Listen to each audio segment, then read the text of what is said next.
എൻ്റെ കുഞ്ഞുമാലകെ സ്നേഹിക്കുന്ന എല്ലാ പ്രിയങ്ങളും വീഡിയോസിലേക്ക് സ്വാഗതം. മഴ എങ്ങനെ തകർത്ത് പെയ്തുകൊണ്ടിരിക്കുന്ന ദിവസങ്ങളാണ്.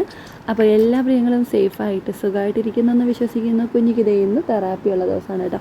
അപ്പോൾ തെറാപ്പിക്ക് പോകാനായിട്ട് ഞങ്ങൾ രാവിലെ തന്നെ റെഡി ആയിട്ടുണ്ട്. കുഞ്ഞിക്ക് എല്ലാ ദിവസങ്ങളിലും 12 മണിക്ക് ശേഷമാണ് തെറാപ്പി. പക്ഷേ ഇന്ന് നേരത്തെ ഞങ്ങൾ പോകാമെന്ന് വെച്ചു. അപ്പോൾ ഇവർ നേരത്തെ എടുത്തിട്ടുണ്ടായിരുന്നു. കാരണം മഴയല്ലേ, കുറച്ചുകൂടി വൈകി കഴിഞ്ഞാൽ മഴ എങ്ങനെ അങ്ങ് കൂടിക്കൊണ്ടേയിരിക്കും കേട്ടോ. അപ്പോൾ അതുകൊണ്ട് തന്നെ ഞങ്ങൾ നേരത്തെ പോയി നേരത്തെ വരാമെന്ന് കരുതി. പക്ഷേ ഇന്ന് ഞങ്ങളെ മഴ പോകാൻ അനുവദിക്കുന്ന ലക്ഷണമില്ല.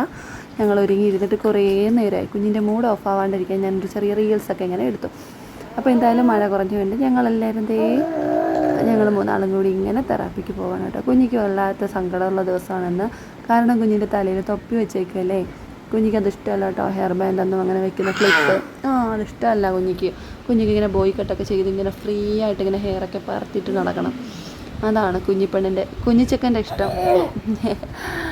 അപ്പോൾ എന്തായാലും കുഞ്ഞിക്ക് നല്ല ദേഷ്യമുണ്ട് മുഖത്ത് കാണാൻ കേട്ടോ. ഞാൻ കൈ ഇങ്ങനെ പൂട്ടി വെച്ചേക്കാണ് കേട്ടോ, അത് വലിച്ചെടുത്ത് കളയാണ്ടിരിക്കാൻ. അപ്പോൾ എന്തായാലും ഞങ്ങളൊന്ന് തെറാപ്പിയൊക്കെ ചെയ്ത് ഇപ്പോഴും ദേഷ്യമൊന്നും മാറിയിട്ടില്ല കുഞ്ഞിക്ക് കേട്ടോ. ഞങ്ങൾ തെറാപ്പിയെല്ലാം കഴിഞ്ഞ് വന്നിട്ടാണ് വോയിസ് ഇടുന്നത്. പക്ഷേ കുഞ്ഞിക്ക് ആ ഒരു ദേഷ്യവും കലിപ്പും ഇതുവരെ മാറിയിട്ടില്ല. അപ്പോൾ എന്തായാലും കുഞ്ഞിക്കുട്ടി മിടുക്കി കുട്ടിയായി വരുന്നുണ്ട് കേട്ടോ. അതിൻ്റെ ഒരു സന്തോഷം എനിക്കുണ്ട്. ഡോക്ടറും പറഞ്ഞു ഈ ക്ലൈമറ്റിൽ അങ്ങനെ അധികം ഒന്നും പുറത്തൊന്നും പോയി ചിറ്റിക്കണം. ഡോക്ടർക്ക് അറിയാം ഞങ്ങൾ തെറാപ്പി കഴിഞ്ഞാൽ പിന്നെ എങ്ങോട്ടെങ്കിലും കറങ്ങാൻ കുഞ്ഞിനെ കൊണ്ട് പോകുന്നു. അപ്പോൾ അധികം കറങ്ങാനൊന്നും പോകണ്ട, നേരെ വീട്ടിലേക്ക് വെച്ച് പിടിച്ചോ. കുഞ്ഞിനെ പനിയായിട്ടല്ലോ അടുത്ത ദിവസം കൊണ്ടുവന്നാലുണ്ടല്ലോ എന്ന് പറഞ്ഞ് ഞങ്ങളെ വഴക്ക് പറഞ്ഞിട്ടുണ്ടായിരുന്നു.